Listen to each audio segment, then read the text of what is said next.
क्या होता है जब भविष्य में इंसान लाइट स्पीड से भी तेज चलने वाले स्पेसशिप्स बना लेते हैं और उनकी मदद से डीप स्पेस में अलग अलग अजीबोगरीब प्लैनेट्स पर रिसर्च के लिए जाने लगते हैं। मगर उन्हें पता नहीं था कि लाइट स्पीड से भी तेज ट्रेवल करने से स्पेस टाइम का फैब्रिक टूट जाता है, जिससे रियलिटी पूरी तरह से बिखरने लगती है। यानी कि पास्ट, प्रेजेंट और फ्यूचर एक ही समय में आ जाते हैं, जिसके परिणाम बेहद ही भयानक होने वाले हैं। अब वो कैसे, चलिए जानते हैं आज की जबरदस्त science fiction space mystery video में। मगर उससे पहले आप सबसे एक रिक्वेस्ट है कि प्लीज इस चैनल की वीडियोस को लाइक कर दिया करें और चैनल को सब्सक्राइब जरूर से करें, क्योंकि ज्यादातर व्यूअर्स मेरी वीडियोस को बिना सब्सक्राइब करे ही देखते हैं, जिससे रीच काफी कम हो रही है। और जैसे विशुद्ध साइंस फिक्शन वीडियोस मैं बना रहा हूँ, उन्हें बनाने में काफी मेहनत लगती है, वरना भूत प्रेत से तो पूरा यूट्यूब भरा पड़ा है। सो आपसे इतने सपोर्ट की उम्मीद तो रख ही सकता हूँ। अब चलिए आज की कहानी शुरू करते हैं। भविष्य का समय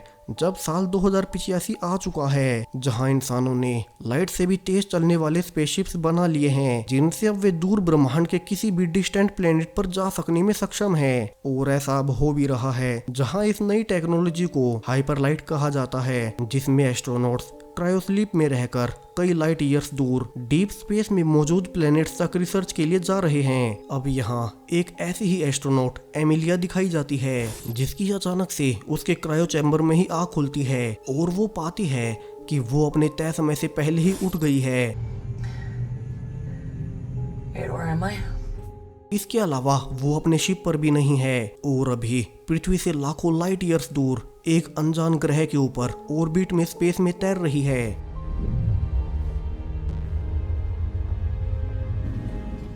मगर ऐसा हुआ कैसे? एमिलिया जल्दी से अपनी एआई एडा से पूछने लगती है। एडा एक आर्टिफिशियल इंटेलिजेंस जो कि इस समय का सबसे बड़ा वरदान बन चुका है, जो कि पूरे शिप से लेकर हर एक चीज को कंट्रोल कर सकता है। और इस डीप स्पेस मिशन में एमिलिया अपने पति फिलिप के साथ आई थी और इनकी पर्सनल एआई का नाम एडा है। अब एमिलिया पूछने लगती है कि उसके पति फिलिप का चैम्बर कहाँ है और वे दोनों यहाँ स्पेस में कैसे आ गए, जहाँ एडा बताती है कि फिलिप का क्रायो चैम्बर भी साथ में स्पेस में तैर रहा है, मगर उसके चैम्बर की पावर खत्म हो चुकी है और वो अब तक कोमा में जा चुका है। यहाँ से एमिलिया को जल्दी से अपने मदरशिप सोलिस में वापस जाना था, जो कि कुछ ही दूर था। तो अब एमिलिया जल्दी से अपने चैम्बर की पावर का यूज करके पहले अपने पति फिलिप के चैम्बर को खुद से कनेक्ट करती है और फिर बड़ी मुश्किलों के बाद फाइनली दोनों चैम्बर्स को अपने मदरशिप सोलिस में ले आती है।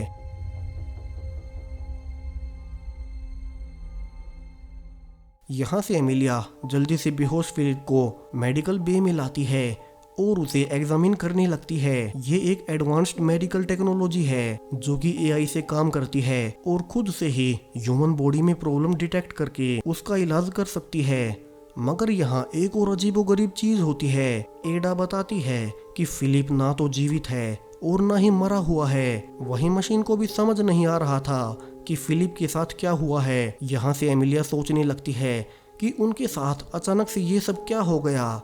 उन्होंने खुद को स्पेस में एक अनजान ग्रह के ऑर्बिट में तैरते हुए पाया, वो भी उनके मदरशिप से दूर, और वे तो हाइपरलाइट में थे, यानी कि लाइट स्पीड में चल रहे थे। तो एआई एडा ने उन्हें बिना पूछे लाइट स्पीड से बाहर क्यों निकाला। वहीं अब उसका पति फिलिप कोमा में है, जिसका कारण ना तो उसे पता है और न ही एआई पता कर पा रही है कि फिलिप के साथ असल में हुआ क्या है। सवाल बहुत थे और एमिलिया इन्हीं सवालों के जवाब ढूंढने का फैसला करती है। अब अचानक से एमिलिया को शिप के कंट्रोल रूम में किसी की आवाज आती है, यानी कि उन दोनों के अलावा भी इस शिप पर कोई और मौजूद है। मगर इस मिशन पर वे सिर्फ दोनों ही आए थे, तो ये तीसरा कौन हो सकता है? ये सोच अब एमिलिया और ज्यादा डर चुकी थी और वो अपने एआई से पूछने लगती है कि शिप पर कौन कौन है, जहां एआई डिटेक्ट करके बताती है कि इस वक्त सिर्फ एमिलिया और फिलिप ही इस शिप पर हैं।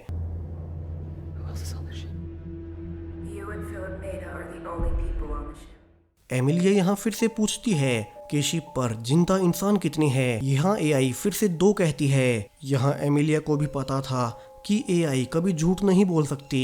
तो एमिलिया अब सवाल बदलती है कि कितने इंसानी शरीर इस वक्त इस शिप पर मौजूद हैं, और इस बार एआई का जवाब 3 आता है।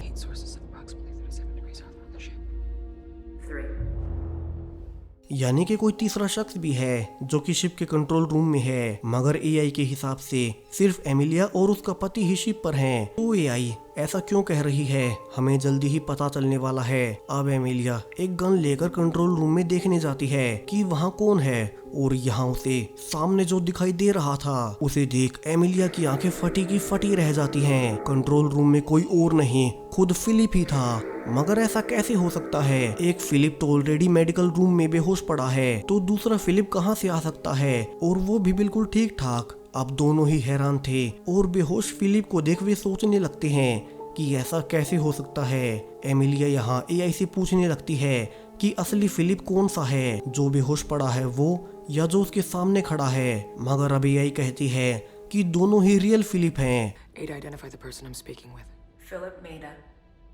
यानी कि शुरू में जब एआई ने कहा था कि शिप पर सिर्फ फिलिप और एमिलिया ही है, तो उसने झूठ नहीं बोला था। मगर एक ही इंसान के दो वर्जन्स कैसे हो गए, और दोनों ही बिल्कुल असली? क्या वे डीप स्पेस में ट्रेवल करते करते किसी दूसरे पैरेलल यूनिवर्स में आ गए हैं, या वे यूनिवर्स के किसी ऐसे हिस्से में आ गए जहां रियलिटी अलग तरह से काम करती है? एमिलिया यही सोच परेशान थी, मगर उसे एक और झटका तो लगना भी बाकी था जब फिलिप बताने लगता है कि एमिलिया जिंदा कैसे है, क्योंकि वो तो उसके सामने ही कुछ घंटे पहले मारी गई है। यानी कि एमिलिया का भी एक और वर्जन मौजूद था। दोनों यहाँ एआई से पूछते हैं कि ये सब क्या हो रहा है, उनके दो वर्जन कैसे हो गए, जहाँ एआई एडा कहती है कि ये तो वो खुद भी नहीं समझ पा रही है, मगर बॉडी सिग्नल से ये पक्का है कि दोनों ही रियल हैं। अब यहाँ से फिलिप बताने लगता है कि वे तो सिर्फ 2 घंटे पहले ही यहाँ इस अनजान ग्रह पर रिसर्च के लिए आए थे, मगर इसी बीच उनका हाइपरलिंक इंजन खराब हो गया, जिसके बाद एमिलिया बाहर उसे ठीक करने गई, मगर मीटियोराइट शावर आने के कारण वो वहीं मारी गई, जिसके बाद उसने हेल्प का एक मैसेज भेजा। अब ये सुनकर एमिलिया सब कुछ समझ जाती है, और यहाँ से कहानी का सबसे बड़ा ट्विस्ट आता है। यहाँ एमिलिया फिलिप को समझाने लगती है कि दरअसल वे तो अभी तक यहाँ पहुँचे ही नहीं थे, और वे 2 घंटे बाद यहाँ पहुँचने वाले थे कि तभी उनके शिप को फिलिप का भेजा हुआ मैसेज मिला, और फिर वे हाइपरलाइट से बाहर आ गए। मगर जब वे यहाँ पहुँचे तो पहले से ही एक और सोलिस शिप ऑलरेडी यहाँ मौजूद था।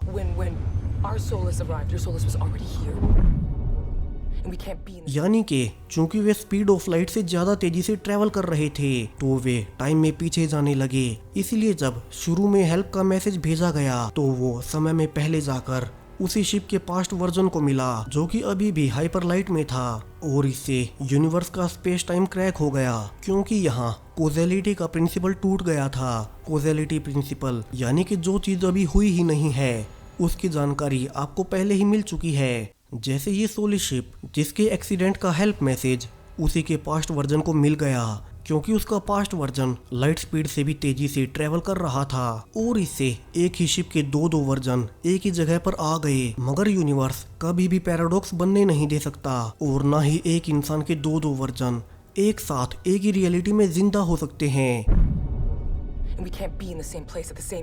इसीलिए एमिलिया का फिल अभी कोमा में है, क्योंकि उसका एक और वर्जन ऑलरेडी पहले से यहाँ मौजूद था। वहीं चूंकि एमिलिया का पास्ट वर्जन शिप को ठीक करते हुए मर चुका है, तो वो कोमा में नहीं गई, क्योंकि इस रियलिटी में अब एक ही एमिलिया जिंदा है।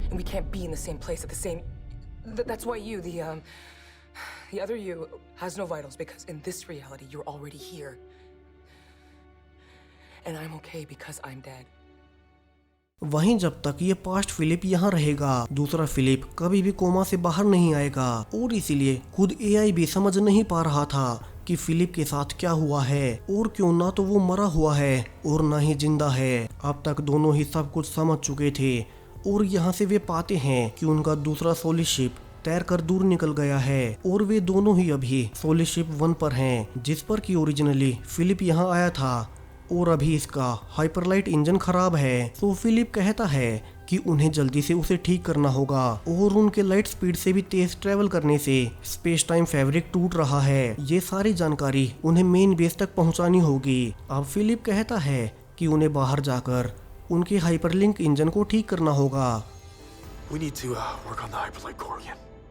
अब फिलिप कंट्रोल रूम में जाकर सब कुछ चेक करने लगता है। वहीं एमिलिया हाइपरलिंक सेक्शन में थी। वहीं एमिलिया के मन में अभी भी बेहोश फिलिप ही था और वो सोचने लगती है कि क्या पता ये फिलिप जो उसके रियल टाइम का नहीं है वो उसके साथ रह भी सकती है या नहीं, और क्या रियलिटी उन्हें स्वीकार भी करेगी, क्योंकि दोनों अलग अलग टाइमलाइन से है। और यहाँ से उसके मन में कोई खतरनाक प्लान आता है और वो फिलिप को कहती है कि उसके कुछ टूल्स डॉकिंग बे में है। सो वो फिलिप को वही टूल्स लाने भेज देती है, मगर जैसे ही फिलिप डॉकिंग बे में जाता है एमिलिया उसे बंद कर देती है। फिलिप उससे कहता है कि वो ऐसा क्यों कर रही है, जहां एमिलिया उसे समझाने लगती है कि चूंकि हम दोनों दो अलग अलग टाइमलाइन से हैं, जिससे शायद रियलिटी हमें स्वीकार ना करे, और जब तक तुम जिंदा हो मेरी टाइमलाइन वाला फिलिप कोमा में रहेगा। सो अब मुझे उसे बचाने के लिए तुम्हें मारना ही होगा। फिलिप यहाँ उसे समझाने लगता है कि तुम ये क्या कर रही हो, तुम अपने पति को मार रही हो, मगर एमिलिया कहती है कि वो उसकी टाइमलाइन से नहीं है और वो तो ये सब अपने पति को बचाने के लिए कर रही है। और इसके बाद वो डॉकिंग बे को खोल देती है, जिससे फिलिप एम्प्टी स्पेस में जाते ही मारा जाता है। वहीं एमिलिया भागकर बेहोश फिलिप के पास जाती है, जो कि उसके पास्ट वर्जन के मरते ही अचानक से होश में आ जाता है, और वो एमिलिया से पूछने लगता है कि उसे क्या हुआ है और वे समय से पहले हाइपरलाइट से बाहर कैसे आ गए। मगर एमिलिया अब उसे कैसे बताए कि उसने उसे बचाने के लिए उसी के फ्यूचर वर्जन की जान ले ली है, यानी कि एमिलिया ने अपने पति की जान बचाने के लिए अपने पति को ही जान से मार डाला। एमिलिया समझ चुकी थी कि अनंत यूनिवर्स, इसकी अनंत संभावनाएं इंसानों को कभी कभी ऐसे फैसले लेने पर मजबूर कर सकती है जो कि दिल और दिमाग दोनों की समझ के बाहर हो। किसी अपने को बचाने के लिए उसे ही जान से मार देना और फिर पूरे जीवन भर इसी गिल्ट में रहना कि आपने उसी को बचाने के लिए उसी को मार डाला है। खैर, उम्मीद है आपको आज की कहानी पसंद आई होगी, और अगर वीडियो पसंद आया हो तो वीडियो को लाइक और चैनल को सब्सक्राइब जरूर से करें ऐसे ही साइंस फिक्शन कंटेंट के लिए। Thank you.